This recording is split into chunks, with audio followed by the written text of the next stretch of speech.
శరవేగంగా మారిపోతుంది. టెక్నాలజీ విపరీతంగా మారిపోతుంది. బ్యాంక్ దగ్గరికి వెళ్ళి పొద్దున్నే క్యూ లైన్లో నుంచుని ఓ టోకెన్ తీసుకుని ఆ టోకెన్కి సంబంధించినటువంటిది అక్కడ ఉండేది రెండో కౌంటర్లో, ఆ కౌంటర్ల దగ్గరికి 2 గంటలో 3 గంటలో వెయిటింగ్ తర్వాత పిలిచి అక్కడ మళ్ళీ ఇదిగో ఈ లోపల నువ్వు చేసావయ్యా, లేకపోతే ఈ అప్లికేషన్ నువ్వు పూర్తి చేస్తున్నాను మళ్ళీ ఓ 2 గంటలు వెయిట్ చేసి పొద్దున బ్యాంకుకి వెళ్తే సాయంత్రానికి వెళ్ళకొచ్చినటువంటి రోజులు మేము చూసింది. అలాంటి రోజుల నుంచి ఇవాళ అసలు బ్యాంకులోకి అడుగు పెట్టకుండా బ్యాంకింగ్ యాక్టివిటీ అంతా నడిచిపోతున్నటువంటి రోజులు. చివరికి అప్పుల గురించి అయితే రోజుల తరబడి తిరిగే రోజుల నుంచి ఇప్పుడు సరికొత్తదైనటువంటి సిస్టమ్. ఇప్పటిదాకా నేను ఆ మధ్యన దుబాయ్ వెళ్ళినప్పుడు చూసింది ఏంటంటే గోల్డ్ ఏటీఎంలు చూసాను. అంటే ఏటీఎంలో మనం డబ్బులు వేస్తే కార్డు పెట్టినా సరే ఆ కార్డు ఆధారంగా లేకపోతే క్యాష్ వేసినా సరే ధరమ్స్లో డబ్బులు వేస్తే మనకి డాలర్లో కానీ ధరమ్స్లో కానీ దాని ప్రకారం మనకి బంగారం అంత బిళ్ళలు రావడమా లేకపోతే ఏది రావడమో జరిగేది.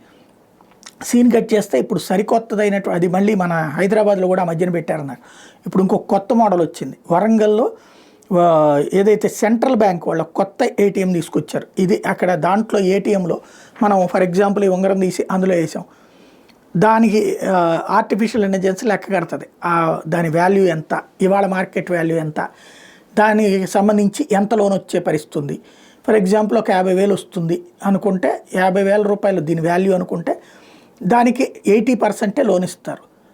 70% బ్యాంక్ ఎంత చెప్తే అంత, ఆ డబ్బులు ఎంత వస్తుంది అనేది చెప్తుంది. మనం ఓకే కొడితే 10% వెంటనే క్యాష్ వస్తుంది, మిగతా అది తీసుకెళ్ళి మన అకౌంట్లో వస్తుంది. ఈ కొత్త తరహా సిస్టమ్ని తీసుకొచ్చారు. చాలా అద్భుతమైనటువంటి ఆలోచన. ఇది జరిగితే ఇక రాబోయేటటువంటి రోజులు ఇంకోటి. అప్పుడు దానివల్ల ఈ దొంగ అప్రైజల్స్ని పెట్టి బంగారం ఏది తుక్కు నగలు తీసుకెళ్ళి అక్కడ పెట్టి ఒరిజినల్ బంగారు నగలు ఎత్తేసేసినటువంటిది లేదా డబ్బులు మింగేసినటువంటివి ఇక ఉండవు.